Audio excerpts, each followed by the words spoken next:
Good morning. Welcome to the editorial offices in the United States of eArchitect UK.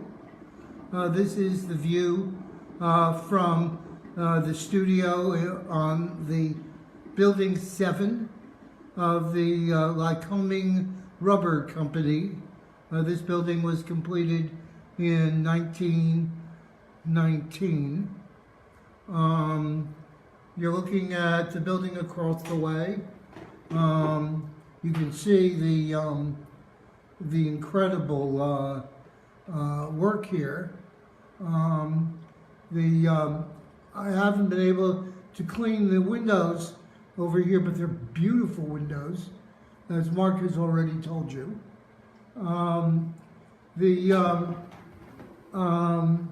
This is Williamsport, Pennsylvania.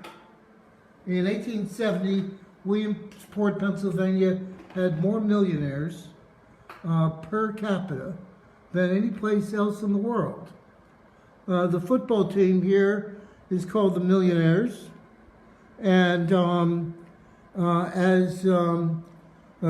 now the poverty rate here in Williamsport is very high. There's a Millionaires Row, which is astonishingly beautiful, incredible Victorian buildings. But let me tell you a little bit about this rubber plant, which went out of business in 1929 during the Depression. This is the 12th Congressional District of Pennsylvania. I'll tell you more about it in my column if I ever stop taking videos and actually write the column. This here is the door. There's a small area here that represented a contribution by the artist who was in the building in the studio before eArchitect. See, there's the paint can that keeps the door open, and it later became a pajama factory. It made more pajamas than any other factory in the world. See, here's the hallway. But now this building and the complex, called the Pajama Factory, is a national landmark in the United States, declared so by the U.S.